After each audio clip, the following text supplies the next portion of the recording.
ગોંડલ એટલે જયરાજસિંહ અને જયરાજસિંહ એટલે ગોંડલ. ગોંડલમાં છેલ્લા કેટલાય સમયથી જયરાજસિંહ અને તેના દીકરા પર આક્ષેપ પ્રતિ આક્ષેપ થતા જ આવ્યા છે. ત્યારે વધુ એકવાર જયરાજસિંહના પર હત્યાનો આરોપ મૂકવામાં આવ્યો છે. ત્યારે કોની હત્યાનો આરોપ મૂકવામાં આવ્યો છે, કોને આરોપ કર્યો છે, કોની હત્યા કરવામાં આવી છે, આ વિગતવાર વાત કરીશું આ વિડીયો દરમિયાન. નમસ્કાર, હું જાનવી બારોટ, બેબી ન્યૂઝ ગુજરાતમાં આપનું હાર્દિક સ્વાગત કરું છું.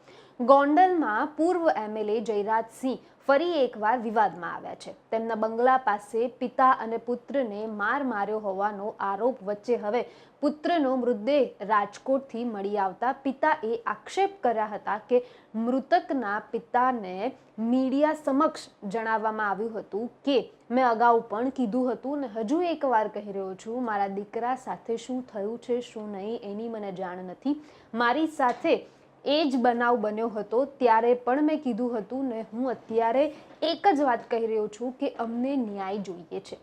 હું 30 વર્ષથી ગોંડલમાં રહું છું પણ આજ સુધી આવું બન્યું નથી. આ પ્રથમવાર આવું બન્યું છે. મારા દીકરાની હત્યા થઈ હોય તેવી મને શંકા છે પણ મને આ બાબત ઉપર ચોક્કસ સાચો ને સચોટ ન્યાય જોઈએ છે. ત્યારે આ બાબત ઉપર રાજસ્થાનના સાંસદ હનુમાન બીનેવાલાએ પણ ટ્વીટ કરીને જણાવ્યું કે રાજકોટ ગોંડલના યુવક શંકાસ્પદ મોતના મામલે હવે રાજસ્થાનના સાંસદ હનુમાન બેનીવાલાએ પણ ટ્વીટ કહ્યું કે માત્ર ગુજરાત જ નહીં પણ રાજસ્થાનમાં પણ ઘણા બધા લોકો આ અનવી મોતથી દુઃખી છે. તેમને કહ્યું કે આ ઘટનાને જાટ સમાજ સહન નહીં કરે. આ ઘટના સંસદમાં ઉઠાવવી પડશે. પૂર્વ બાહુબલી વિધાયક અને તેના સાગરિકોએ આ હત્યામાં સામેલ છે તે મને પણ ખબર છે પણ આ ઘટનાનો વિરોધ કરવો પડશે. ગોંડલથી ગત 3 માર્ચે રાજકુમાર રતનલાલ ચૌધરી જાટ નામની યુવક એ ગુમ થયો હતો. રાજકુમાર ઘરેથી ભેદી રીતે ગુમ થયો હોવાથી પિતાએ રાજકોટમાં ગ્રામ્ય પોલીસને જાણ કરી હતી.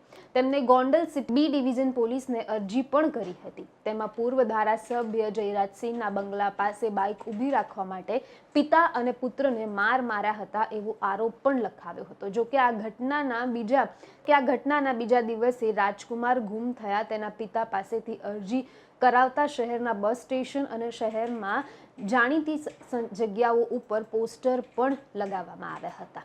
દરમિયાન કોઈ પણ અજાણ્યા વાહનથી અથડાતા 4 માર્ચ 2025ના રોજ રાત્રે 3 વાગ્યે અકસ્માત પામ્યો અને યુવકનું ત્યાં મોત નીપજ્યું છે.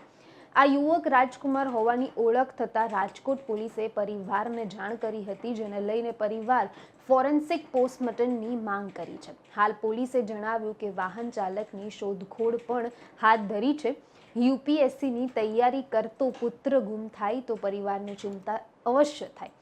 મૃતક રાજકુમારના પિતા રતનલાલએ આ અરજીમાં તેના પૂર્વ ધારાસભ્ય જયરાજસિંહના બંગલાના નજીક 2 માર્ચે રોજ કરેલા વ્યક્તિઓમાં મારામારીનો પણ આરોપ લખાવ્યો છે. જ્યારે અજાણ્યા વાહકે 4 માર્ચે તેમના પુત્રને રાત્રે 3 વાગે અથાડી દીધો તેની શંકા પણ એમને જયરાજસિંહ ઉપર છે.